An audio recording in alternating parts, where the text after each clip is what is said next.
Bonjour, nous voici ensemble donc pour ce qui va être le dernier cours de ce premier semestre, en tout cas, de ce cours de socialisation, normes et déviance. On va se retrouver pour quelques minutes là, s'agissant de la question du contrôle social, qui est la thématique du jour, l'ultime thématique que je veux aborder avec vous, qui constitue donc un des aspects essentiels pour comprendre le fonctionnement des normes et de la déviance.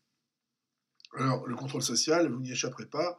Je vais bien sûr le définir, lui donner une définition première pour savoir de quoi on parle, et ensuite on verra comment il se déroule ce contrôle social.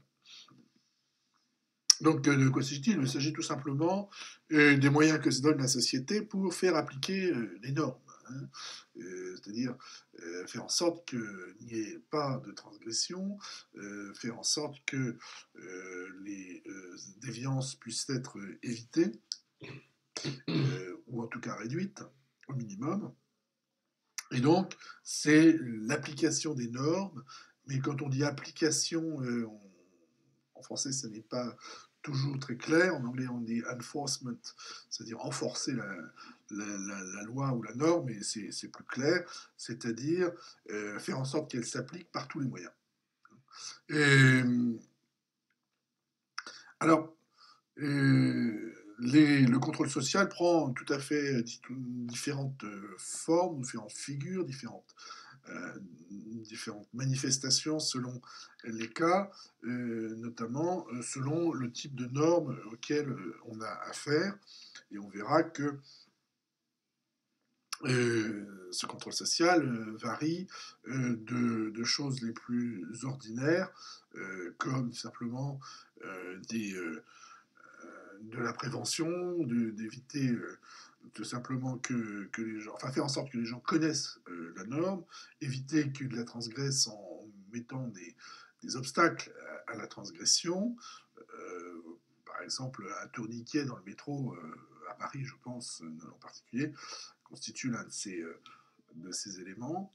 Ou bien, eh bien, ça peut être des choses beaucoup plus précises, comme eh bien, des sanctions qui sont prises, ou de la surveillance pour rappeler à l'ordre tous ceux qui transgresseraient à un moment donné.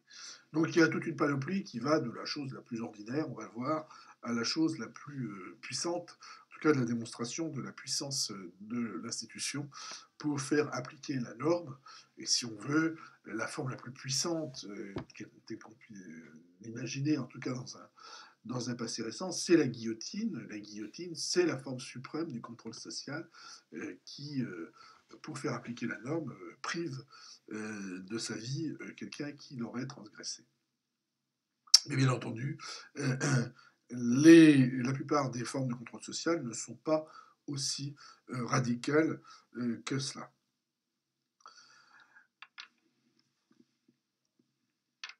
Alors la forme la plus élémentaire de contrôle social, c'est ce que Norbert Elias, dont on a déjà rencontré le nom, puisqu'il était question de lui, s'agissant des normes, en particulier des normes informelles et des normes de base, et de la manière dont elles sont incorporées sous forme de mœurs ordinaires, donc grâce à son ouvrage qui s'appelle La civilisation des mœurs. Eh bien, pour Elias, la forme de contrôle social la plus élémentaire, mais aussi la plus efficace, c'est ce qu'il appelle l'autocontrôle, c'est-à-dire que le corps lui-même est un instrument de contrôle social. Vous vous rappelez, quand on a parlé de socialisation, que je vous expliquais que le corps était l'endroit où les normes étaient en premier lieu inscrites, qui était le réceptacle des normes, qui fait que si quelque chose nous est insupportable normativement, on peut aller jusqu'à vomir ou être profondément dégoûté, tomber dans les pommes, etc. Eh bien, c'est bien la preuve que le corps constitue le premier obstacle pour le franchissement des normes, c'est-à-dire pour éviter la transgression. Je vous parlais lors du cours précédent à propos des déviances, de la manière dont dont le vol, par exemple, donnait lieu à des sueurs froides ou à des effets d'anxiété quand on commettait cet acte. Eh bien, typiquement, c'est l'autocontrôle, c'est-à-dire le corps qui sert d'instrument de contrôle social. À partir du moment où on a intégré, incorporé les normes, le corps fait obstacle à toute transgression et qui fait qu'on mange avec une cuillère et une fourchette ou un couteau et une assiette et qu'on ne mange pas avec les doigts en se mettant la tête dans l'assiette. On pourrait le faire. On pourrait le faire. Peut-être d'ailleurs qu'on mange avec les doigts chez soi quand on est tout seul. Mais même ça, on hésite à le faire parce qu'on trouve ça dégoûtant, parce qu'on trouve ça pas agréable, tout simplement parce qu'on a incorporé ces normes-là. Et donc le corps, automatiquement, vous dit comment vous comporter et constitue l'élément de base ou l'instrument de base du contrôle social.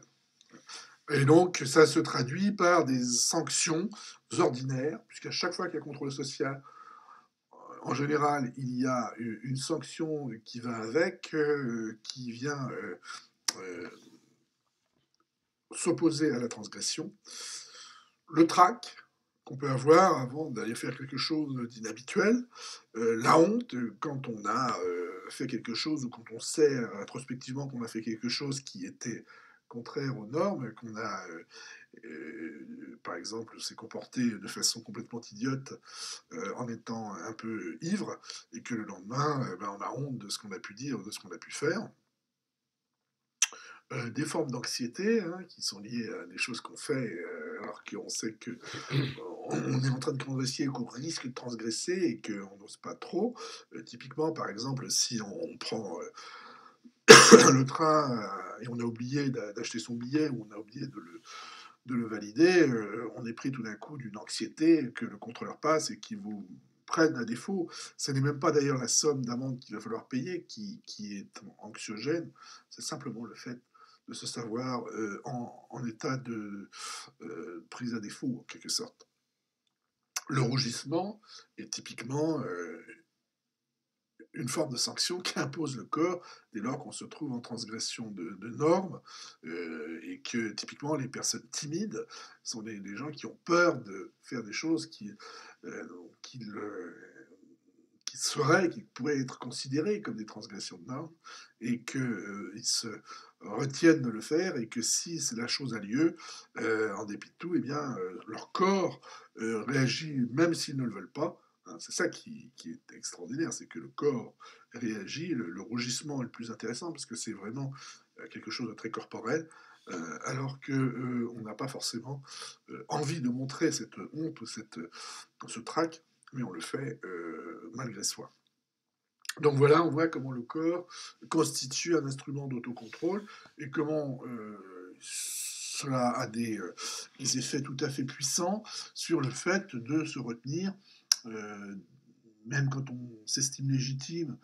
Par exemple, si vous avez un voisin très bruyant et que vous lui avez demandé gentiment de cesser son bruit et qu'il continue, vous pouvez être pris d'une envie tout à fait légitime de commettre des violences sur lui, voire de lui couper la tête.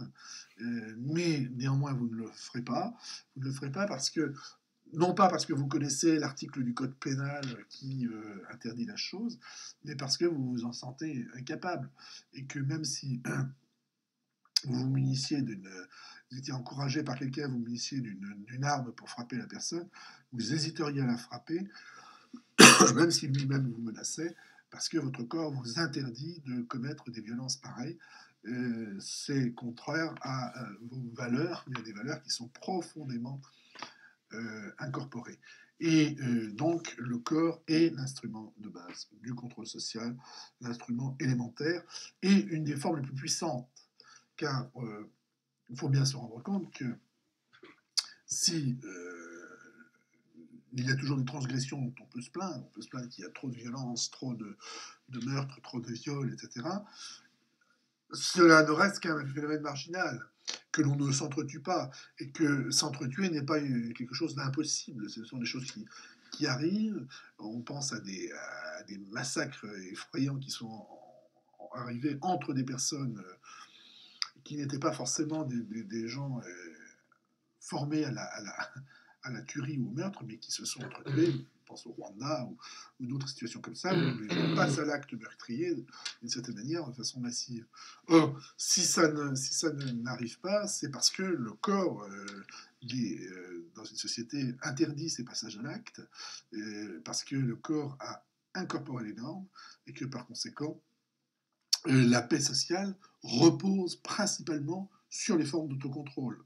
Et qui font, par exemple, qu'aujourd'hui, il y a beaucoup moins de violence qu'il ne pouvait y en avoir il y a 50 ans. Alors vous me direz, mais au contraire, il y en a beaucoup plus, on en parle beaucoup plus de cette violence. Oui, on en parle beaucoup parce que justement, il y a une intolérance à la violence et qu'il y a beaucoup d'autocontrôle de ce côté-là. Et on ne pratique plus la violence comme on pouvait la pratiquer à une certaine époque où donner des coups était beaucoup plus courant et en recevoir était beaucoup plus courant qu'aujourd'hui. Vous pouvez regarder le cinéma des années 50 pour vous convaincre qu'il y avait une forme de violence qui a plus ou moins disparu aujourd'hui. Si on trouve qu'il y en a trop, elle est toujours ailleurs, cette violence. Pas chez soi, pas dans son entourage. Voilà donc la puissance de ces formes d'autocontrôle qui constituent la forme principale de contrôle social. C'est ça que je veux que l'on retienne ici. Alors, on a vu donc que les normes informelles étaient d'une part des normes que l'on s'infligeait à soi-même, que l'on respectait soi-même, par respect pour soi-même, par estime de soi, d'une certaine manière. Mais il y a d'autres normes qui sont proches parfois, mais qui renvoient davantage à la relation, c'est-à-dire que, vous vous en souvenez, il y a des normes qui gèrent la relation sociale et qui permettent d'organiser en dernier ressort les rapports sociaux, des choses aussi banales que de serrer la main de quelqu'un quand on le rencontre, qui est fait de manière quasi automatique, c'est très incorporé là aussi.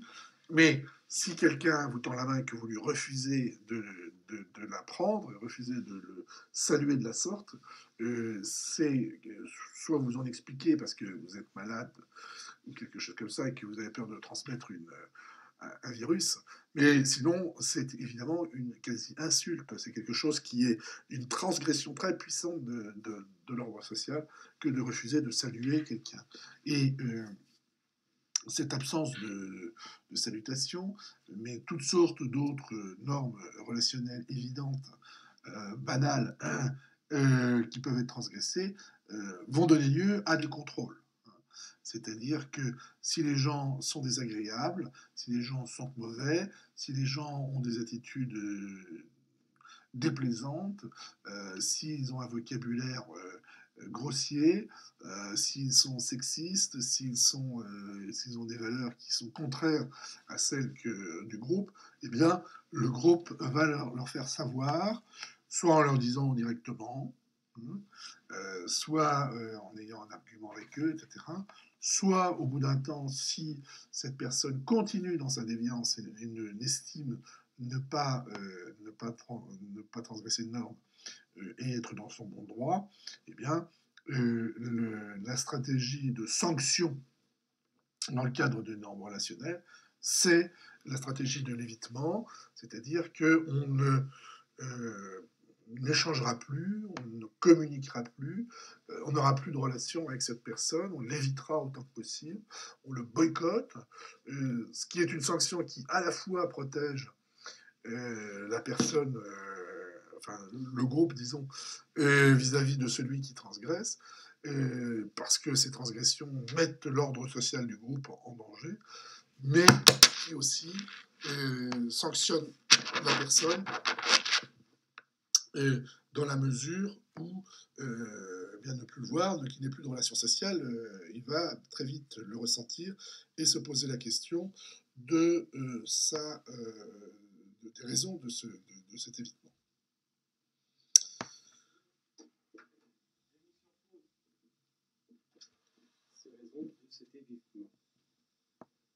Je ne sais pas si tu avais vu ou... J'ai entendu, j'ai vu.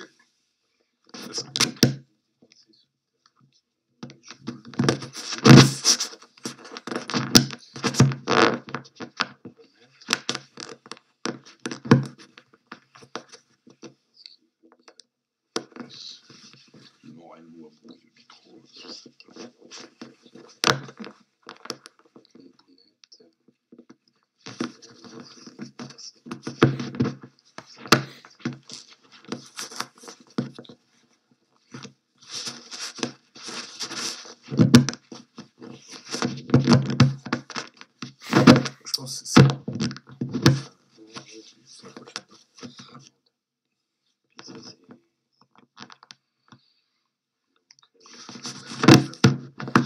Bon, ouais, c'est... Pas trop gesticuler, oui, j'imagine. Allez, on va juste parler, puis après on va reprendre. Attends, alors faut que je...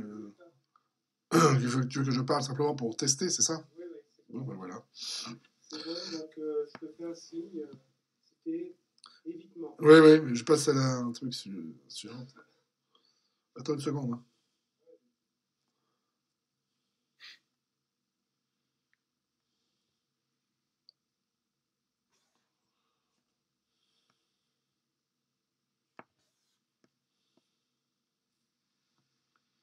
Vas-y, c'est bon.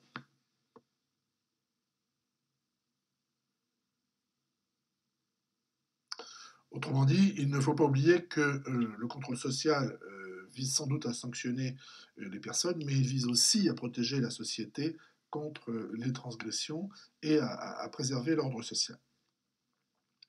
Alors, s'agissant donc du contrôle social, ces formes ordinaires de contrôle social, formes de contrôle social sur les normes informelles, ne constituent pas un enjeu sociologique considérable, sauf dans des situations très précises, par exemple dans l'examen des relations de travail ou des choses comme ça, au sein d'une entreprise, d'une organisation.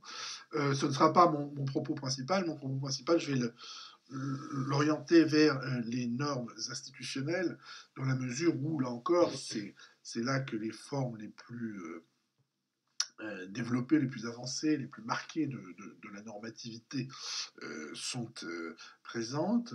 Et une fois qu'on a saisi la façon dont les institutions fonctionnent en termes de contrôle social, eh bien, on comprendra comment le contrôle social peut fonctionner sous toutes ses formes, y compris les plus informelles, y compris les plus ordinaires, ou sur des formes plus formelles mais moins institutionnelles, comme les sanctions qui peuvent exister au sein d'une association, d'une entreprise, etc.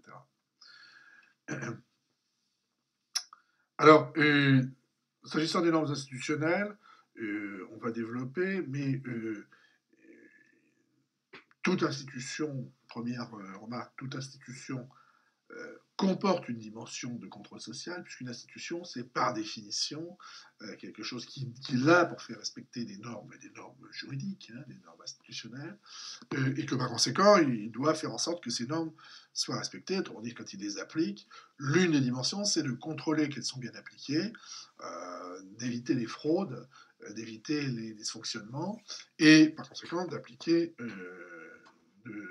des sanctions au besoin. Mais mieux que ça, évidemment, il existe dans les sociétés, notamment les sociétés contemporaines avec un État développé et très constitué, il existe des institutions qui sont spécifiquement dédiées au contrôle social, c'est-à-dire dont la fonction est le contrôle social. Les principales auxquelles on peut penser, c'est la police, bien sûr, auxquelles on pense spontanément. J'y ajouterai, vous verrez, d'autres organisations ou d'autres institutions qui remplissent des fonctions semblables, notamment la justice pénale en particulier, et par exemple tout le système de l'administration pénitentiaire. On pourrait en citer d'autres, j'y reviendrai. Alors, donc, arrêtons-nous un peu durablement sur les institutions de contrôle social. Je viens de le dire, toutes les institutions comportent une dimension de contrôle, plus ou moins importante, mais je dirais d'une certaine manière qu'une institution sans contrôle social ne serait pas vraiment totalement une institution. Toute institution exerce du contrôle social, puisque son but, je l'ai dit, c'est de faire en sorte que les normes soient appliquées, et notamment les normes dont l'État est porteur, donc les normes juridiques la plupart du temps, et que, par conséquent, elle doit contrôler que ces normes sont bien appliquées. Prenons un exemple tout à fait ordinaire, celui de l'école, ou si vous préférez de l'université. Il est clair que si on prend l'université, l'institution, je vous l'ai déjà expliqué, consiste à délivrer du savoir à des étudiants et par ailleurs faire de la recherche. Mais il faut contrôler que ce savoir est bien transmis et que cette recherche est bien réalisée. Et par conséquent, des instances de contrôle social existent. Les examens à la fin du semestre, la fin des enseignements, ou pendant d'ailleurs, le contrôle continu, constitue une forme de contrôle social. C'est une façon de contrôler que les étudiants ont bien suivi les enseignements et qu'ils les ont bien compris. C'est une évaluation, mais c'est aussi un contrôle. Celui qui voudrait simplement avoir le diplôme sans se donner la peine d'étudier serait sanctionné par une mauvaise note. Et donc, la non-obtention de son unité de formation, de son semestre et de son diplôme. Mais de la même manière, les enseignants eux-mêmes ou les personnels peuvent être contrôlés par d'autres enseignants, ils peuvent être contrôlés par l'administration, ils peuvent être contrôlés aussi par les étudiants eux-mêmes, puisque il y a des systèmes d'évaluation des cours par les étudiants qui sont peu développés aujourd'hui en France, très développés dans d'autres pays. Je pense par exemple au Québec où il y a un dispositif extrêmement développé qui entre dans le dispositif d'évaluation des départements, des filières, etc. Donc l'avis des étudiants compte de façon tout à fait décisive. Donc voilà, du contrôle social à l'université, il y en a, plus évidemment du contrôle de la légalité du comportement des uns et des autres. Je ne pense pas à la discipline ici, mais je pense plutôt au plagiat. On fait en sorte que eh bien, tous les exercices qui nous sont remis au titre de l'évaluation ne soient vérifiés et qui ne plagient pas, c'est-à-dire qu'ils ne soient pas, ce ne soient pas des copier-coller de choses qui sont vues dans les ouvrages, dans les textes sur Internet ou que sais-je. Et par conséquent, la vérification du non-plagiat et la sanction du plagiat fait partie des exercices de contrôle social auxquels se livre l'université. Il en va de même pour la recherche. Hein. Les enseignants-chercheurs que nous sommes sont censés faire de la recherche. Eh bien, on nous évalue sur la valeur de cette recherche, notamment par la quantité de publication des résultats de ces travaux de recherche, etc. Et leur qualité, et qui constitue quelque chose qui va servir à évaluer et donc à contrôler le bon fonctionnement des laboratoires.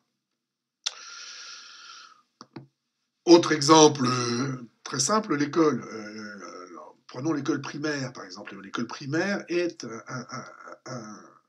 une instance de contrôle social très importante, à la fois donc, parce qu'elle comporte cette dimension d'évaluation que je viens de citer pour l'université, donc on retrouve la même chose, j'y reviens pas, mais aussi parce que l'école est un lieu de socialisation, d'apprentissage des normes, et pas seulement de transmission du savoir.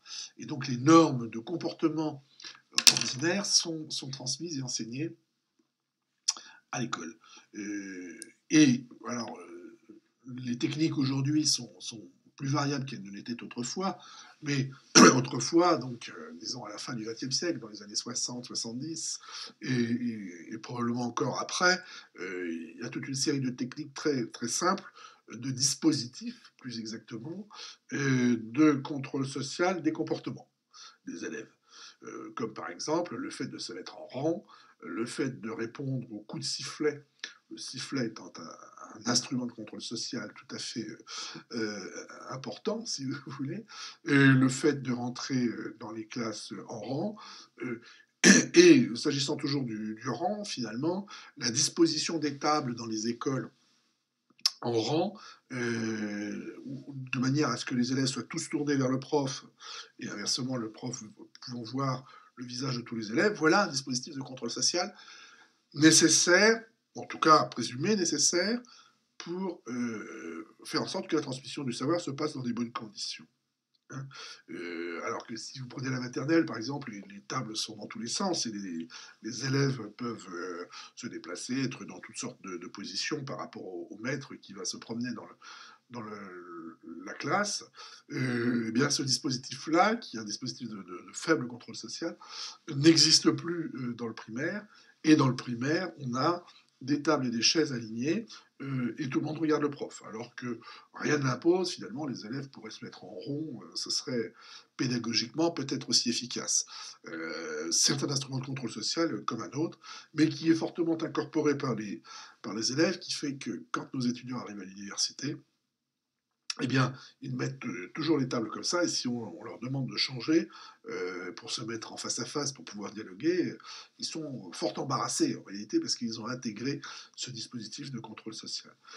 Voilà, donc l'école comme espace de contrôle social, ça ne paraissait pas évident, et pourtant c'est bien le cas. Pour continuer de tenter de vous convaincre, je pourrais prendre un autre exemple qui lui aussi ne va pas de soi, qui est tout ce qu'on pourrait appeler l'assistance sociale, hein, qui sont tous ces différents organismes où on a des travailleurs sociaux qui sont là pour notamment assister des personnes en difficulté, des familles notamment, pour leur trouver des solutions à leurs problèmes sociaux. Et donc, on a des personnels qui sont formés à ça, et dont le but, c'est d'aider les gens. Simplement, l'assistance sociale, dans son principe et dans son action, consiste à véhiculer des normes, à faire appliquer des normes, et à faire appliquer des normes qui soient conformes à ce que peut attendre la société de la part de personnes qui sont en difficulté sociale.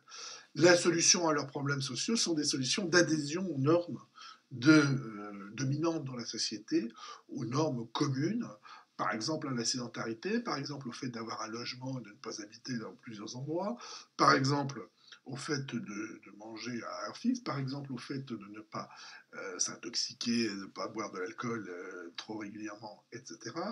Et puis, évidemment, de trouver un travail, de payer ses traites, etc. Toutes choses qui paraissent évidentes, mais ce que fait l'assistante sociale ou l'assistance sociale, c'est faire en sorte que ces normes soient respectées, dans l'intérêt sans doute de la personne concernée. Parce que si elle ne les respecte pas, elle risque de se voir sanctionnée d'une manière ou d'une autre, se faire expulser de son logement, que sais-je. Mais il n'empêche que le travail d'assistance sociale, qui est un travail positif, dans l'intérêt des acteurs sociaux qu'elle vise, constitue bien une forme de contrôle social par ailleurs, puisqu'il s'agit de faire en sorte que les gens appliquent les normes et de trouver les moyens pour qu'ils les appliquent. Vous comprenez donc bien que le contrôle social n'est pas quelque chose de forcément négatif qui va à l'encontre des personnes et qui vise à obliger les citoyens à se conformer à quelque chose qui s'impose à eux malgré eux. Autrement dit, le contrôle social n'est pas forcément contraire à l'intérêt des citoyens. Mais la combinaison des deux est toute la question que la sociologue doit répondre en chaque circonstance et pas de façon générale. C'est-à-dire que si je prends des assistants sociaux, il y en a certains qui toléreront davantage des transgressions ou des modes de vie un peu alternatifs de la part de certains de leurs usagers, alors que d'autres seront au contraire très exigeants quant au fait que ces usagers respectent très fortement les normes dominantes et s'inscrivent dans les schémas et que l'on peut attendre communément de ces personnes. Voilà donc des éléments s'agissant du contrôle social par les institutions qui ne sont pas dédiées au contrôle social. Je pourrais vous citer le fisc. Hein. Le fisc, par exemple, son but, c'est de relever les impôts, et 98% ou je ne sais des contribuables payent leurs impôts de façon normale, et donc le fisc ne fait que leur envoyer la feuille, calculer leurs impôts et vérifier qu'ils payent bien les sommes prévues. Simplement, certaines personnes peuvent frauder, et c'est au fisc de débusquer ces fraudes, de contrôler. Donc c'est les contrôleurs des impôts qui vont, ou les inspecteurs des impôts qui vont vérifier que les gens payent leurs impôts en conformité avec les règles, et qui ne fraudent pas. Et s'ils fraudent, eh bien, faire en sorte de les sanctionner administrativement ou de transmettre le dossier au procureur de la République. Alors, puisque de procureur de la République il est question, nous allons pouvoir passer aux institutions qui sont spécifiquement dédiées au respect des normes et qui remplissent un rôle de surveillance et de sanction. sachant que le rôle de prévention n'est pas forcément dédié à des institutions qui sont spécifiquement conçues pour le respect des normes et pour le contrôle social. Je pense par exemple à la prévention, ce qu'on appelle la prévention spécialisée, c'est-à-dire qui relève du travail social, dont le but est aussi d'éviter que les gens se retrouvent, enfin que les jeunes notamment se retrouvent en situation de détresse sociale. Donc il ne s'agit pas que de faire respecter les normes, il s'agit aussi de protéger les personnes contre des problèmes qu'elles pourraient rencontrer. Mais s'agissant de la surveillance et de la sanction, elle existe au sein des institutions, l'école, l'assistance sociale, l'hôpital, connaît des modèles de contrôle social.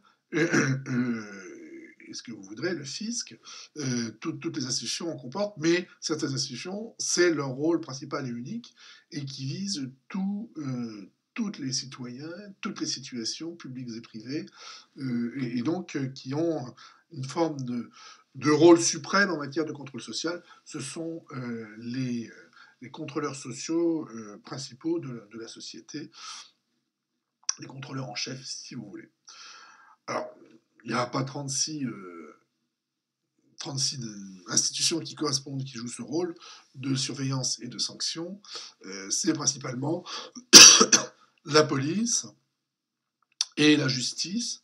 Alors, ayant dit police et justice, il faut préciser de quoi on parle précisément, puisque ce n'est pas simplement des organismes spécifiques, c'est tout un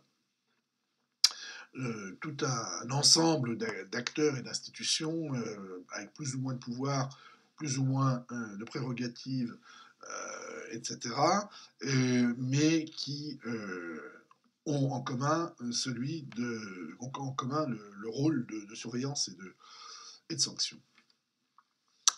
Alors, la police, j'ai rajouté sécurité entre guillemets, parce que c'est ce qu'on appelle aujourd'hui les politiques publiques de sécurité, qui sont extrêmement vastes, où la police joue un rôle, mais quand on dit police, d'abord, il faut y inclure sans doute la gendarmerie, et puis il faut y inclure aussi les polices municipales, voilà, et puis il faudrait peut-être y inclure d'autres agences un peu particulières qui relèvent de la police, au niveau international, etc. Et puis, il faut inclure dedans tout ce domaine de la sécurité où il y a des acteurs qui sont plus ou moins publics ou plus ou moins privés. Et en réalité, souvent plus ou moins privés. On pense notamment à la sécurité privée, toutes les sociétés de sécurité qui n'ont pas beaucoup de moyens pour remplir cette fonction, mais dont la fonction, c'est d'assurer la surveillance, notamment, par exemple, des entreprises ou parfois des particuliers, et qui, lorsque une transgression s'avère avoir lieu, eh bien, contactent à ce moment-là la police, parce qu'ils ne peuvent pas eux-mêmes procéder à une interpellation, par exemple. Mais ils jouent un rôle tout à fait particulier qu'il ne faut pas négliger. Si on fait une sociologie du contrôle social et surtout des institutions dédiées au contrôle social, il faut inclure les agences de sécurité privées. Donc, police et sécurité jouent le rôle de surveillance, notamment, plus que de sanction. La police n'est pas censée sanctionner. Elle surveille, elle fait en sorte que tout se passe bien, et si les choses se passent mal, elle peut interpeller les personnes, non pas au titre de la sanction, mais de la protection de la société, empêcher que ces personnes continuent leurs agissements qui sont nuisibles ou présumés tels à la société. Et si elle les retient dans ces locaux de police, ça n'est pas une sanction, ça n'est pas une prison, c'est juste un endroit où elle les neutralise provisoirement avant de les transmettre à la justice. Donc c'est un rôle de surveillance. Parce que le rôle de sanction, il incombe principalement à la justice, ou plus exactement à la justice pénale, parce que le système judiciaire comporte toutes sortes de dimensions, civiles notamment, administratives aussi, et qui peuvent être considérées comme relevant du contrôle social, mais pas nécessairement de la sanction. Du fait que, par exemple, les juges des affaires familiales prononcent des divorces, c'est une forme de contrôle social, on est d'accord, dans la mesure où ces divorces doivent être conformes au texte, et les juges jouent toujours un rôle de contrôle social, puisque leur rôle c'est de faire appliquer la norme, mais pas de sanction, puisqu'il ne s'agit pas de sanctionner, sauf dans une situation très spécifique où il y aurait une faute du côté de l'un des divorcants. En tout cas, la justice pénale, elle, la sanction, c'est son métier, et sur eux, c'est sa fonction principale que de devoir sanctionner tous ceux qui commettent des infractions pénales, qui transgressent des normes majeures dans l'action sociale ordinaire et qui constituent un problème de dysfonctionnement de l'ordre social. Et donc, la justice pénale joue ce rôle tout à fait prépondérant en la matière. Alors, la justice pénale, en quoi consiste-t-elle? Eh bien, elle consiste en plusieurs acteurs. On a tendance à penser au tribunal, notamment, accessoirement parfois aux jurés, enfin, qui font partie du tribunal d'ailleurs. En réalité, il y a 3 acteurs principaux, qui sont d'une part le procureur, qui dépend du système judiciaire, qui est un magistrat. Ce procureur, eh bien, se voit transmettre les dossiers que la police a retenus comme étant des situations d'infraction, hein, puisque plutôt que de transgression, ici on va parler d'infraction, des situations d'infraction, et le procureur juge, ou en tout cas estime si l'infraction est vraiment constituée. S'il considère qu'elle n'est pas constituée, il va mettre fin aux poursuites, renvoyer la personne dans ses pénates en lui disant attention, peut-être que vous avez transgressé, mais il faudrait pas que ça recommence, mais pour l'instant, on en reste là. Souvent parce qu'il n'y a pas de preuves suffisamment importantes de sa culpabilité. Et puis, le procureur, s'il considère que ça mérite des poursuites, eh bien, il va qualifier, comme on dit en droit, les faits, c'est-à-dire montrer à quel texte de loi cette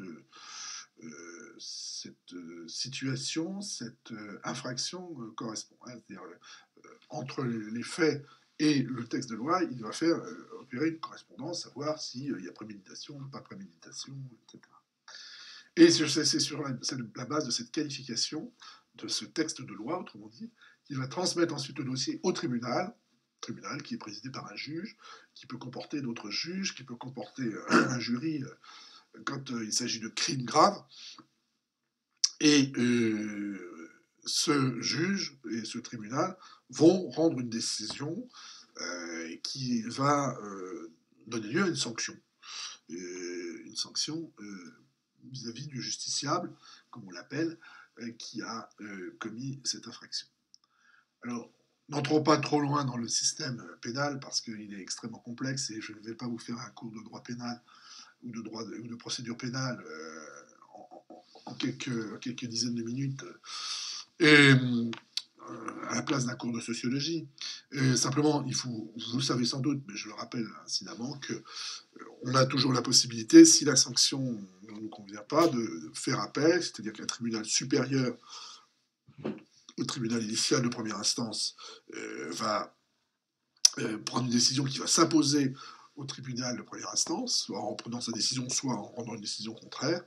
Et puis que si on n'est toujours pas content de la décision de la Cour d'appel, eh bien on peut aller à une instance suprême, la Cour de cassation, qui est située à Paris, et qui peut considérer que la Cour d'appel s'est trompée, et qui va non pas prendre une décision, la Cour de cassation ne rend pas de décision sur le fond, comme on dit, c'est-à-dire une condamnation, elle ne sanctionne pas, mais elle va renvoyer devant une autre Cour d'appel qui, elle, va prendre une nouvelle décision. Et ça peut avoir lieu une 3e fois au besoin. Donc, ce système pénal est extrêmement complexe et développé de façon à ce que, comme on sanctionne de façon assez lourde, puisqu'on va voir que la prison est en jeu, la liberté, donc ce bien fondamental qu'on a qui est la liberté, on peut en être privé par la sanction, eh bien, ce système judiciaire a toutes sortes de garde-fous pour éviter les erreurs, mais les erreurs subsistent, comme on le sait. Il y a eu certaines erreurs judiciaires assez graves dans l'histoire. Alors, ce qui intéresse le sociologue, ça n'est pas tant de comprendre le fonctionnement de ces institutions policières et judiciaires, parce que le droit ou les sciences juridiques s'en chargent très bien. Ils donnent une, font une analyse très poussée du fonctionnement, en tout cas du fonctionnement idéal de ces institutions-là. Le rôle que se donne la sociologie, c'est de comprendre comment fonctionnent ces institutions et comprendre quelle est leur action sociale précise qui fait qu'elles peuvent appliquer la loi d'une manière variable selon les lieux, selon les espaces sociaux, selon les personnes auxquelles elle a affaire, selon les époques, etc. Et ce sont ces variations qui intéressent le sociologue, parce qu'il ne s'agit pas simplement d'appliquer la norme qui s'appliquerait à chaque fois de la même manière, mais de voir comment, justement, les acteurs sociaux institutionnels appliquent la loi de façon variable, selon des critères sociaux qui restent à déterminer. Et c'est là que les choses peuvent devenir assez passionnantes, dans la mesure où le droit ne suffit plus, la compréhension de la norme ne suffit plus, mais il faut comprendre comment des fonctionnements sociaux s'opèrent. Et quand on observe ce que nombre d'études sociologiques ont fait, l'activité de la police et de la justice, on s'aperçoit que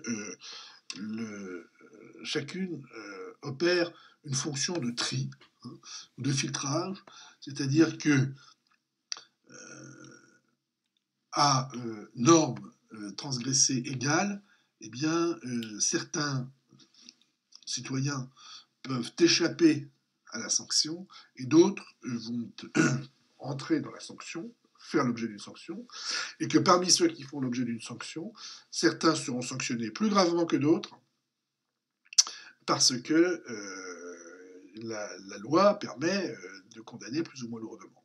Et donc, la question qui se pose, c'est comment et pourquoi décide-t-on de sortir du système de sanction quelqu'un ou d'y laisser une autre personne, et qu'est-ce qui explique qu'on puisse en sanctionner l'un plus lourdement qu'un autre. Alors les études montrent qu'on a des filtres qui, statistiquement, font que certaines caractéristiques sociales prédisposent à être sanctionnés, voire à être lourdement sanctionnés, alors que d'autres prédisposent au contraire à échapper à la sanction.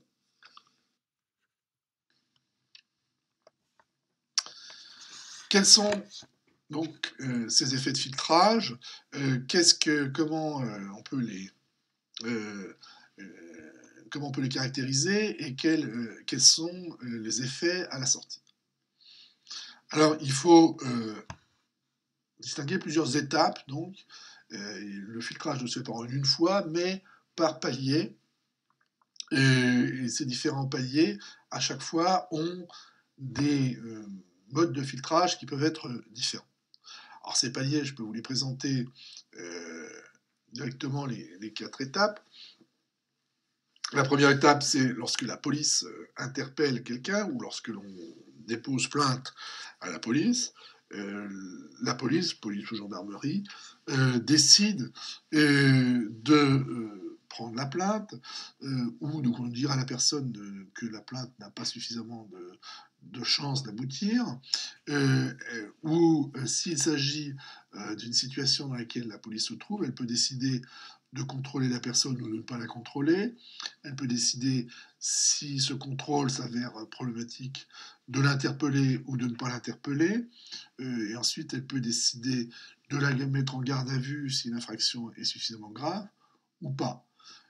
Donc la police a quand même une latitude, une capacité d'action et de choix assez importante qui lui permet de laisser certaines personnes tranquilles, disons, lorsqu'il y a des transgressions mineures, ou au contraire de les prendre dans ses filets si elle considère que cette transgression est suffisamment importante. Et à norme équivalente, à texte de loi équivalent, à infraction équivalente, souvent la police décide dans un cas de laisser tomber, dans un autre cas d'interpeller. Si vous prenez par exemple le fait de posséder du cannabis, évidemment le fait d'en posséder 1 gramme, 10 grammes, 100 grammes ou 1 kilo, ça n'est pas la même chose. Si on est en dessous d'une certaine quantité, il est probable que la police vous laissera filer en vous privant du bien, mais en disant n'y revenez pas. Hein. Si la quantité est plus importante, il se peut qu'elle décide de vous interpeller, de prendre l'infraction en note, etc., d'être dans une situation d'interpellation, et puis choisir de le renvoyer au procureur ou pas, en fonction, là encore, de la quantité de drogue. Mais je vous prends cet exemple de quantité de drogue, ça n'est pas forcément le critère unique, hein, qui est celui de la gravité. Ça peut être lié à la personne, au fait qu'on la connaisse, qu'elle ait des antécédents ou pas, que son âge, son sexe, sa couleur de peau, bien sûr, et son métier, son statut, enfin, toutes sortes de critères. Et on verra quels sont les critères les plus discriminants ensuite. Alors, étape suivante, donc, il s'agit du procureur, donc je vous ai décrit le rôle. Lorsque la police décide de renvoyer au procureur, le procureur a lui aussi cette discrétion, cette capacité autonome de décider d'abandonner les poursuites, comme on dit, ou de les continuer, c'est-à-dire de renvoyer devant le tribunal. Alors ça dépend de toutes sortes de choses, là encore, liées à la situation d'infraction et peut-être aux antécédents de la personne. Mais le procureur décide d'orienter vers le tribunal ou au contraire de renvoyer la personne chez elle, peut-être en passant par une étape où la personne va se faire remonter les bretelles, où elle devra, c'est-à-dire rappeler à la loi, pour reprendre l'expression exacte qu'utilisent les procureurs, ou faire en sorte de rembourser une victime, si victime il y a, du dommage occasionné, du préjudice, présenter ses excuses ou toutes sortes de choses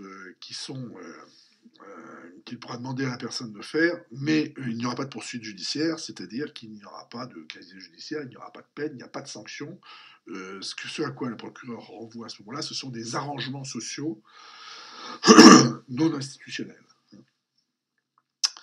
Mais il peut décider de renvoyer devant le tribunal, dans les cas graves en passant par le juge d'instruction. Le juge d'instruction joue un rôle d'enquêteur, comme vous le savez, et ne prenant pas de sanctions. Il est simplement là pour constituer le dossier préalablement au tribunal. Et donc le tribunal va se voir renvoyer des dossiers pour jugement par le procureur. Et peut prendre toutes les décisions qu'il veut, ce tribunal, y compris décider de relaxer, comme on dit, ou d'acquitter, si vous préférez, c'est-à-dire de ne pas condamner du tout la personne, de considérer qu'elle n'est pas coupable.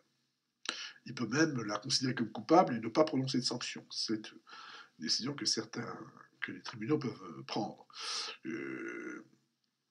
La seule sanction sera l'inscription au casier judiciaire, si vous voulez. Et puis, il peut décider de condamner plus ou moins lourdement, en fonction de ce que lui permet le texte de loi. Voilà. Alors, je rappelle, le tribunal est composé donc d'un juge et de l'assesseur magistrat, qui sont aussi des juges, donc. Et dans les cas graves, c'est-à-dire ce qu'on appelle les crimes, le droit distingue les délits qui sont jugés par des tribunaux correctionnels et les crimes qui sont jugés par la cour d'assises, la fameuse cour d'assises, eh bien, dans ce cas-là, dans le cadre de la cour d'assises, il y a un jury composé de 9 personnes sorties de la société civile, c'est-à-dire de tout citoyen, majeur, etc., qui peut faire partie du jury, enfin, qui est tiré au sort. Ceci concerne les crimes. Alors, qu'est-ce qui est crime? Ce sont essentiellement, bien sûr, les meurtres, les viols, qui représentent plus de 50% des crimes. Et puis également d'autres infractions graves du type attaque à main armée, du type trafic de drogue dure en grande quantité, ou du type contrefaçon de monnaie, hein, la fausse monnaie est un crime. Bon. Mais les principaux crimes, ce sont les viols, les meurtres ou les tentatives de meurtre.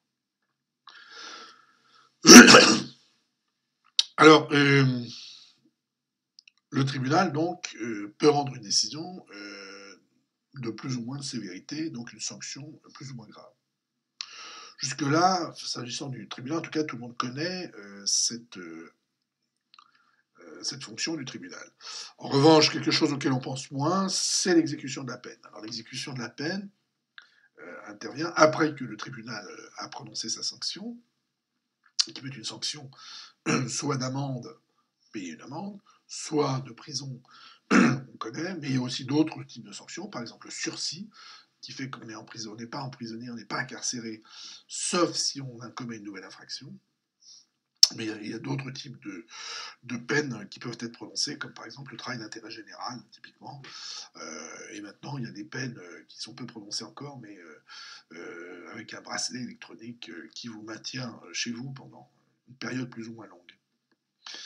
Donc une prison chez soi, en quelque sorte, avec un système de contrôle électronique, de surveillance. Alors, l'exécution de la peine, c'est tout un dispositif très important, parce que on aurait tort de croire qu'une fois que le tribunal a prononcé une peine, elle va être exécutée aussitôt.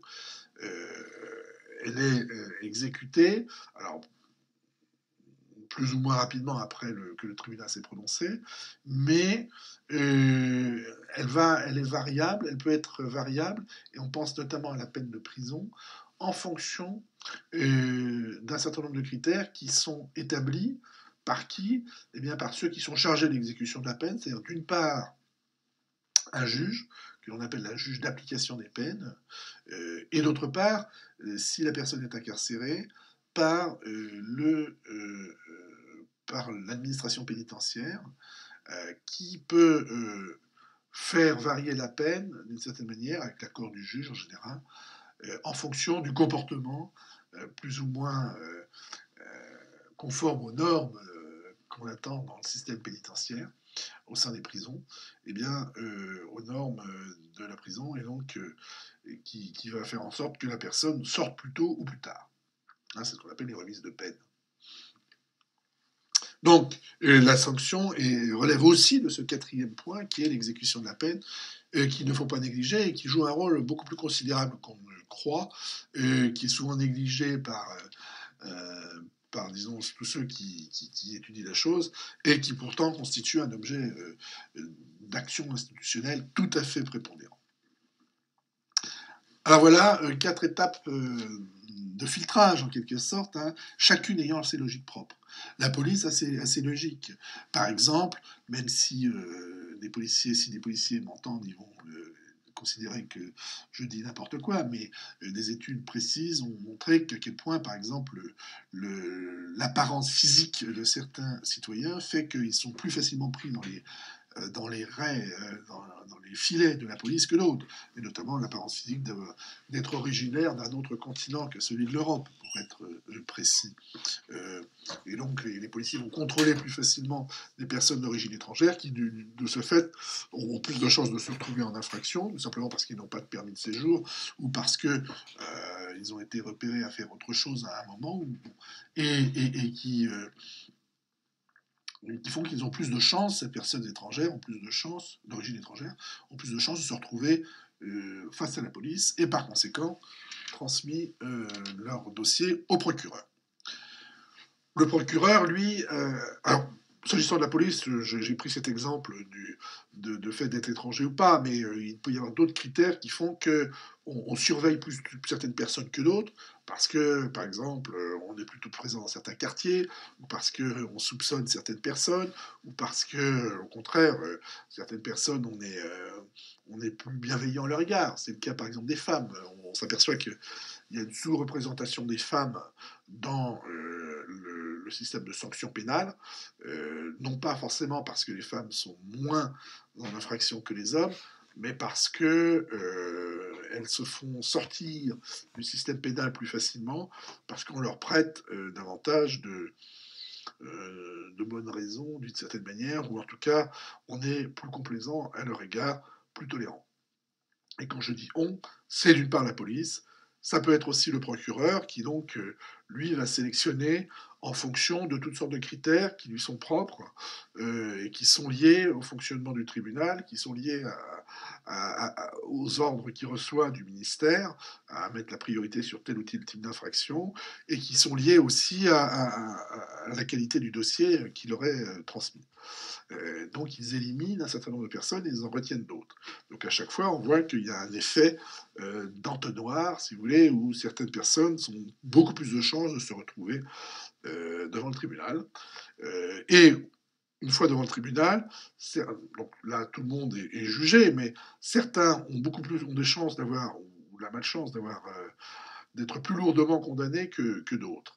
Alors, qui est plus lourdement condamné? Eh bien, là encore, il y a des critères très précis qui montrent que statistiquement, certaines catégories de personnes, et je vais y revenir, ou plus exactement, je vais vous le dire tout de suite, euh, sont surcondamnées euh, sur la base de critères qui ne sont pas des critères qui sont retenus explicitement par l'institution judiciaire, mais qui sont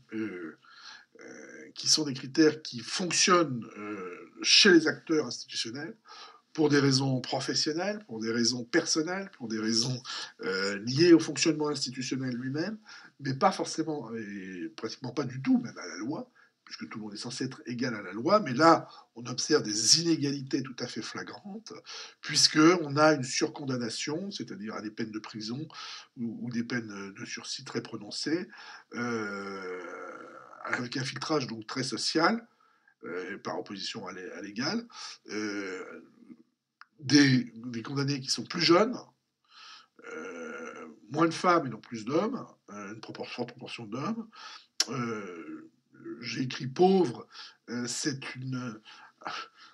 ce n'est pas un critère, enfin ce n'est pas une caractéristique proprement sociologique, mais c'est-à-dire des gens qui ont soit pas de travail, soit pas de logement, soit pas de famille, et qui ont très peu de revenus et qui appartiennent à une CSP tout à fait en bas de la hiérarchie des PCS, pardon, donc des catégories sociales.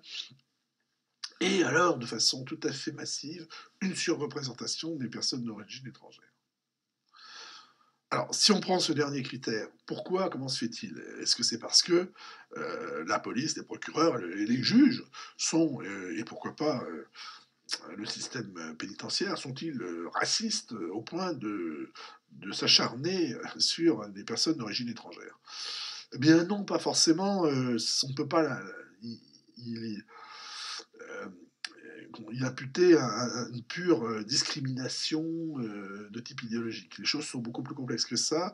L'une des raisons, par exemple, que les personnes d'origine étrangère soient surcondamnées, c'est que souvent, il leur manque des papiers. Et que du coup, ça va être une circonstance aggravante. L'une des raisons, c'est parce qu'ils sont plus nombreux à appartenir aux catégories les plus défavorisées, ce que j'ai appelé les pauvres. Et donc, il y a plus de gens d'origine étrangère parmi les pauvres. Et puis, l'un des problèmes aussi, très bien marqué, c'est que les personnes d'origine étrangère risquent de partir à l'étranger avant d'être jugés. Et par conséquent, on va les retenir en détention provisoire en attendant leur jugement parce on craint qu'ils quittent le pays. Et donc, ils vont être condamnés autant qu'ils ont au moins fait en prison, notamment en détention provisoire. Et donc, ils ont d'autant plus de chances d'être condamnés à une peine de prison et une peine de prison plus longue.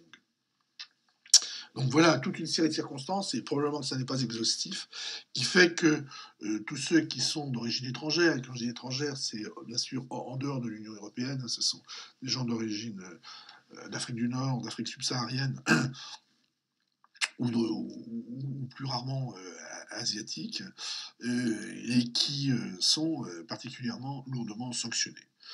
Pourquoi les pauvres, entre guillemets, sont-ils plus lourdement sanctionnés, hein? C'est pas parce qu'ils sont plus nombreux à commettre des infractions, puisque là, c'est à infraction égale.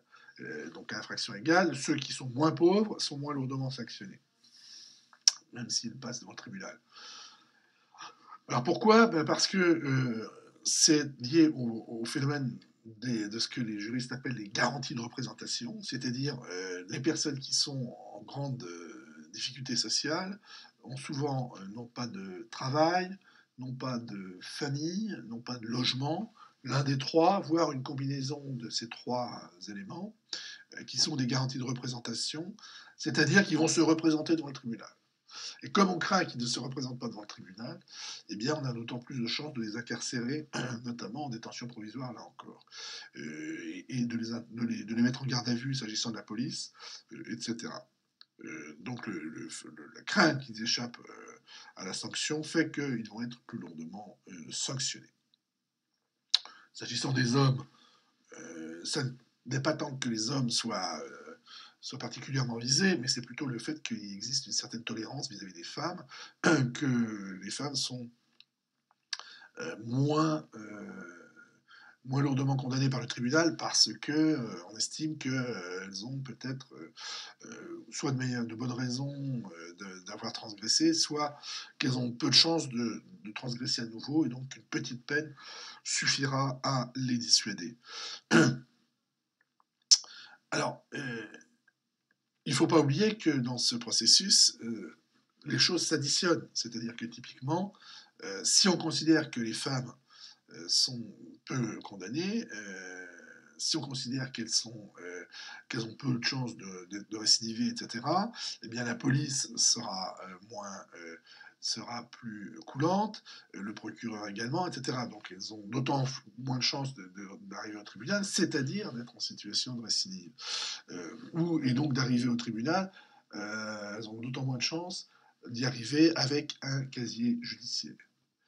Parce que le critère le plus discriminant, le critère qui fait que on va plus facilement en prison et que la peine de prison est plus longue, c'est la présence d'un casier judiciaire. Et comment expliquer la présence d'un casier judiciaire, sinon le fait d'avoir déjà subi le filtrage préalable, et donc le casier judiciaire accentue le phénomène de filtrage et remet toujours les mêmes personnes dans la même situation qui démultiplie en quelque sorte. Puisque si vous êtes d'origine étrangère, si vous êtes pauvre, si vous êtes homme, si vous êtes jeune, ou si vous avez ces 4 caractéristiques-là, et que vous avez un casier judiciaire, il est absolument certain que vous serez lourdement condamné. Donc vous voyez comment le système judiciaire, pour produire une sanction, fonctionne comme un dispositif de filtrage social, de sélection sociale, de certaines caractéristiques qui font que, à la sortie, si j'ose dire, ou plutôt à l'entrée en prison, en tout cas dans les prisons, on a une surpopulation d'hommes jeunes d'origine étrangère et issus des milieux défavorisés, constituent vraiment la population carcérale parce que ce sont eux qui, non pas transgressent le plus, mais qui ont le plus de chances ou de malchance d'être euh, retenus par le système pénal comme étant ou comme devant faire l'objet d'une sanction, voire d'une sanction lourde, s'ils sont récidivistes. Et s'ils le sont, c'est parce qu'ils ont déjà été pris par le filet pénal, comme on l'appelle. Donc voilà, un système de discrimination qui ne peut pas être imputable à la, comment dirais-je, à la mauvaise intention de la police, du parquet, le procureur, on appelle ça le parquet, du tribunal, des tribunaux, des juges, ou de l'administration pénitentiaire, mais à la combinaison de chacun, qui a chacun ses logiques, et qui fonctionne non pas en fonction de choix personnels, mais de contraintes imposées par un collectif, une profession, des cadres qui sont fixés par leurs administrations, s'agissant du procureur par exemple, ou s'agissant de l'administration pénitentiaire, et de critères procéduraux s'agissant du tribunal. Donc il s'agit d'une logique assez complexe, mais dont les effets sont très très lisibles socialement.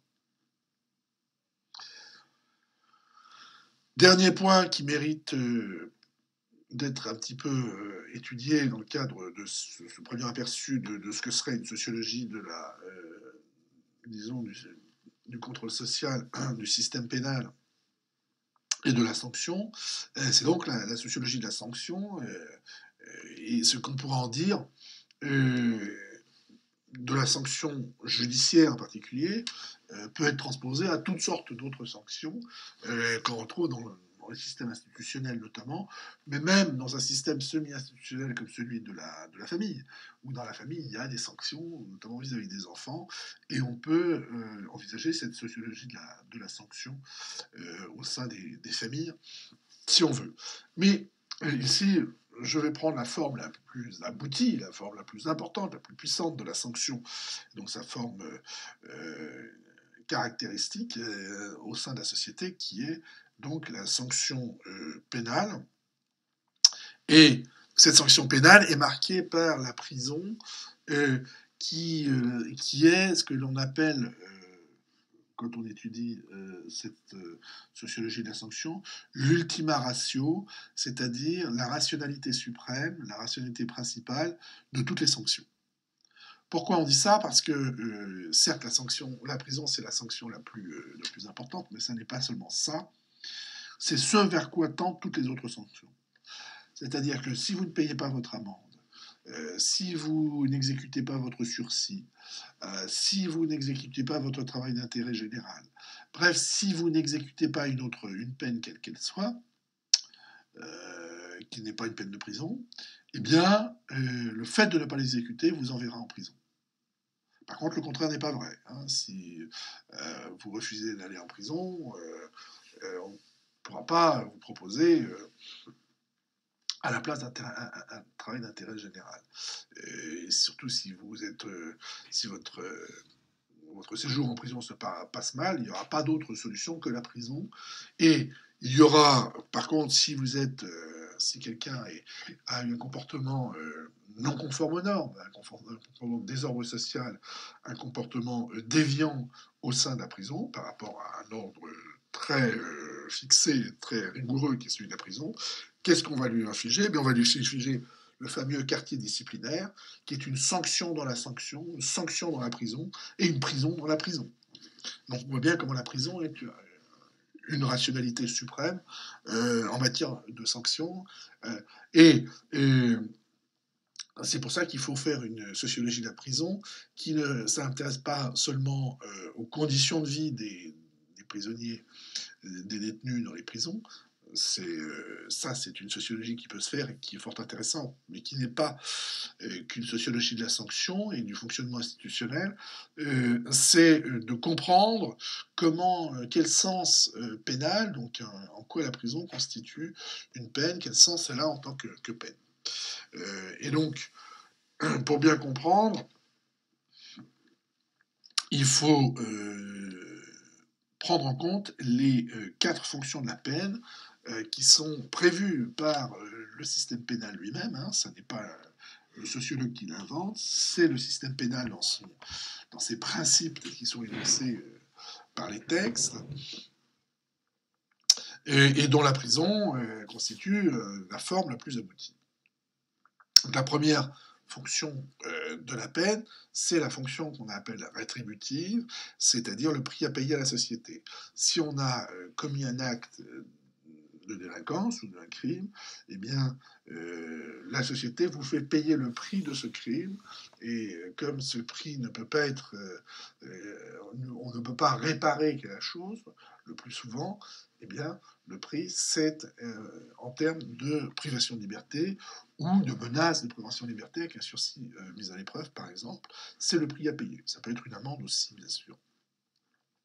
Deuxième dimension de la peine, c'est sa dimension dissuasive.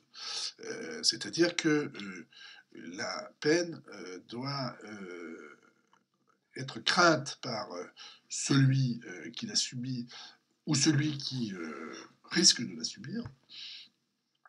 Et la dissuasion, c'est éviter que le crime ait lieu ou que le crime se répète. Et par conséquent, la prison doit être pénible. Ou en tout cas, la sanction doit être pénible, c'est-à-dire dans pénible, il y a peine, bien sûr, et donc la peine, c'est la pénibilité, pardon, c'est la dimension dissuasive. Une troisième fonction, c'est une fonction de neutralisation, c'est-à-dire que on considère qu'une personne qui commet des actes délinquants et surtout de façon récurrente, eh bien, constitue un danger pour la société et que la société doit se préserver provisoirement de son dysfonctionnement, de son action nuisible et que provisoirement on doit le mettre à l'écart donc de la société. C'est une des fonctions de la prison, sortir des personnes dangereuses ou réputées telles de la société. Enfin, la quatrième fonction, c'est la fonction dite réhabilitative, celle qui est la plus ignorée et peut-être la moins pratiquée, on pourrait sans doute le dire, qui consiste à faire en sorte que la personne puisse se racheter, c'est-à-dire qu'une fois qu'elle a payé le prix à la société, et bien qu'elle retourne dans la société sans être dangereuse, et que on lui reconnaisse à nouveau une valeur en tant que citoyen. Et donc la peine doit prévoir la chose, c'est-à-dire que et c'est pas simplement vous avez remarqué que je n'ai pas utilisé le terme de réinsertion.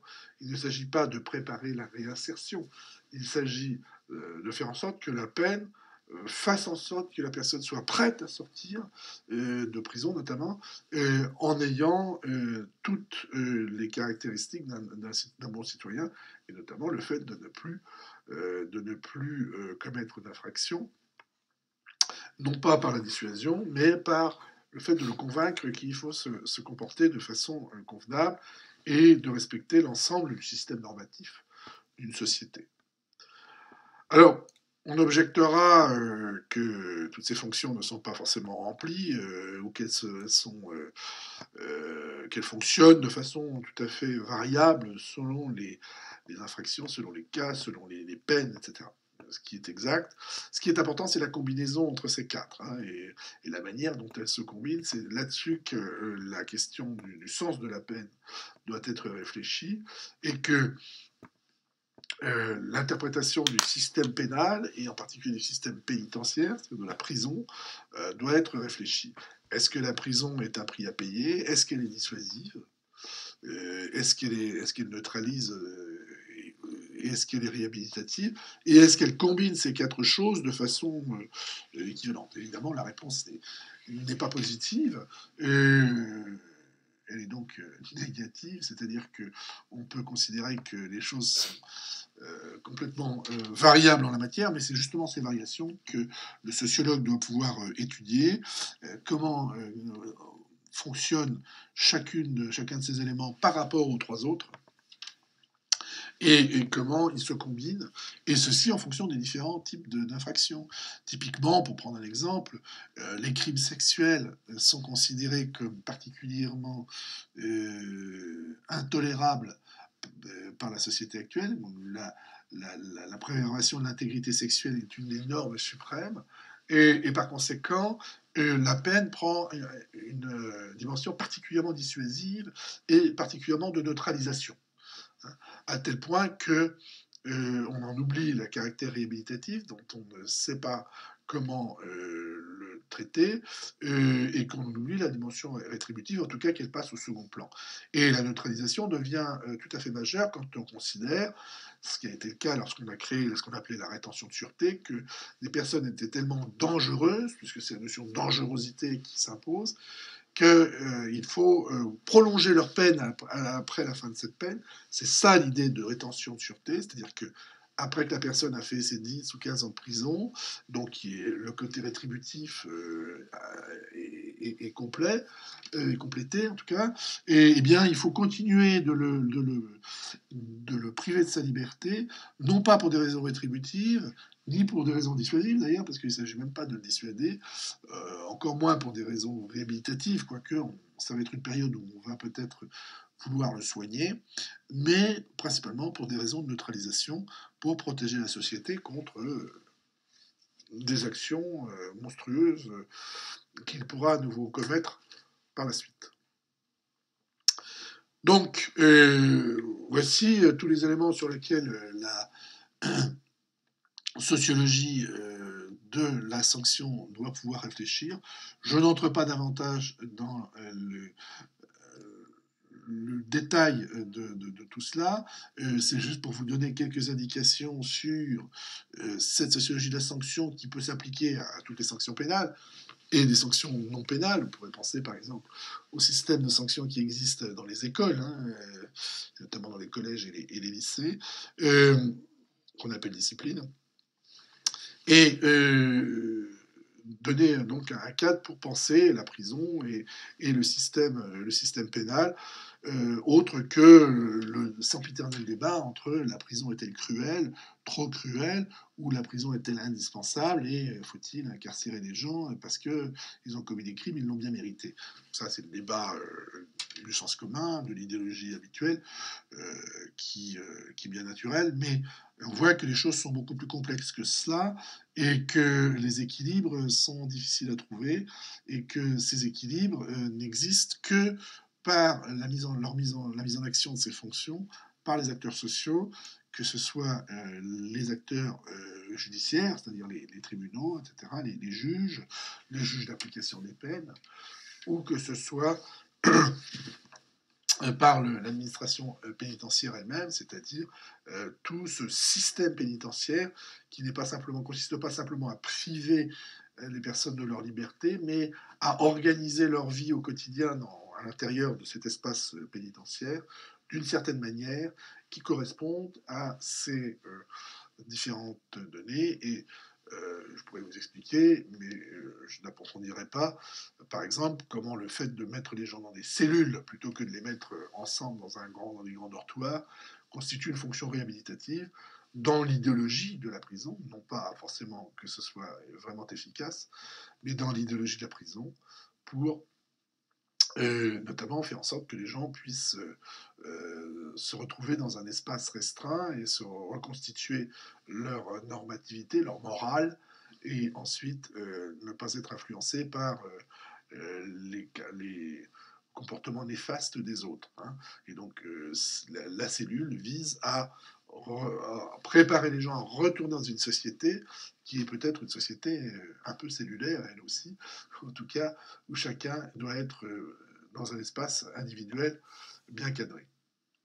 Donc vous voyez, si je vous parle de tout cela, c'est parce que la prison, d'une certaine manière, je termine là-dessus, ce qui pourrait passer comme une note un petit peu triste, si vous voulez, mais ça n'en est pas une, parce que la prison, en tout cas, ça a été réfléchi comme tel par un fameux philosophe, historien, sociologue, qui s'appelle Michel Foucault. Vous avez peut-être déjà entendu parler dans un ouvrage notamment qui s'appelle Surveiller et punir, comme une forme suprême, si vous voulez, une forme parfaitement accomplie, une forme, pour utiliser un mot riche d'un concept très élégant, si vous voulez, une forme paradigmatique du contrôle social, mais aussi de la normativité sociale. C'est-à-dire qu'en prison, là où on nous prive de liberté, il se voit concentrer toutes les logiques qui sont dans la société où on est libre d'agir, mais où on est libre d'agir à condition de respecter un certain nombre de contraintes, qui sont les contraintes normatives qui sont incorporées, mais qui sont aussi excorporées, si vous voulez, c'est-à-dire qui sont autour de soi, qui sont fixées par les murs d'une cellule, mais comme par les murs d'une ville, comme par les voies qui sont tracées par les routes, qui nous obligent à suivre un certain nombre de codes et de normes, etc., etc. Et que tout le système social est une prison dans laquelle on est libre. Donc après, à nous de voir ce qu'on en fait, c'est-à-dire, ou plutôt, c'est une liberté dans laquelle un système normatif vient imposer une certaine privation de liberté pour obliger les gens à se conduire en conformité avec les attentes collectives, pas forcément avec les attentes de la direction de l'administration pénitentiaire ou de la société, du président de la République ou je ne sais quoi. parce que s'il faut rouler à droite, c'est parce que sinon, si tout le monde ne roulait pas à droite, il y aurait des accidents sans arrêt. Donc il faut respecter des règles, il faut qu'il y ait des normes, il faut qu'il y ait du contrôle social, il faut qu'il y ait de la socialisation, mais tout dépend évidemment comment ces normes sont appliquées, en quoi elles consistent, et comment elles se combinent les unes avec les autres, à qui elles s'appliquent et qui les reconnaît comme valables ou pas. Et vous voyez que les choses de ce fait sont extrêmement complexes, mais qu'il faut bien se les saisir en tant que sociologue dans la mesure où c'est un élément essentiel du fonctionnement de la société. C'est donc un peu ça la conclusion de ce cours, si vous voulez, dans son ensemble, pour ajouter que les normes ne sont pas contraires à l'action sociale, elles ne sont pas contraires à l'initiative, elles fournissent un cadre plus ou moins rigoureux, et que c'est dans ce cadre que se déroule l'action sociale. Donc, soit on fait la sociologie de ce cadre, ce qu'on a fait ici, soit on fait la sociologie de l'action sociale, ce qu'on peut faire ailleurs. Euh, En tout cas, les normes, évidemment, sont plutôt là pour conserver l'ordre social. Elles ont un caractère conservateur, mais c'est un caractère nécessaire. Elles ne permettent pas, enfin, elles permettent, pardon, le changement social, mais elles ne le produisent pas. Les normes ne sont pas un facteur de changement social. Si, par exemple, des normes changent, comme on l'a vu pour l'homosexualité ou pour la consommation de drogue, c'est parce que l'action sociale les a amenés à changer, et ça n'est pas l'action sociale qui est produite par les normes. Euh, c'est les normes, le cadre, simplement l'action sociale lui fixe ses limites, et l'action sociale peut passer les limites qui sont fixées par les normes. Donc la socialisation et le contrôle social sont indispensables dans l'intérêt des acteurs sociaux, dans l'intérêt de tous les membres d'une société, parce que c'est dans l'intérêt du collectif ou des collectifs sociaux dans lesquels on se trouve. Voilà, je pense que je vous ai dit l'essentiel. Je vous laisse avec toutes ces informations à méditer, à revoir, à compléter avec les références bibliographiques que je vous ai données. Bien sûr, nous allons vérifier et exercer le contrôle social, vérifier que vous avez retenu l'essentiel de ce cours, et non seulement l'essentiel, mais aussi un certain nombre de détails. Donc, l'évaluation, vous allez en trouver le contenu sur le site internet du Suède. Je vous laisse le découvrir. Sachez simplement que ce qui est important pour nous, c'est non seulement d'avoir des informations, de connaître des auteurs ou de connaître des termes, des concepts, etc. Mais surtout, c'est d'avoir saisi ce que j'appellerais la rationalité, le grand fonctionnement, les idées, la logique de la sociologie en général, mais surtout d'un certain nombre de processus, comme celui de la socialisation, comme celui du fonctionnement et de l'efficacité des normes, comme celui du contrôle social, comme celui de la déviance et de ses explications, par exemple. D'en comprendre la rationalité générale et de pouvoir la retraduire sur des objets que j'ai présentés en cours, mais éventuellement, donc, il n'est pas interdit d'aller chercher ailleurs d'autres idées, d'autres exemples, mais à condition d'y appliquer très précisément les idées et les concepts que je vous ai présentés ici et qui ne sont pas issus de ma seule inventivité, mais qui sont issus comme vous avez pu vous apercevoir, de décennies de recherche en sociologie. Et donc, c'est un peu de ça que je souhaiterais que vous vous imprégniez en ayant suivi ce cours. Voilà, et bien écoutez, je vous souhaite de très bonnes fins de ce semestre et de réussir à vos examens. Au revoir.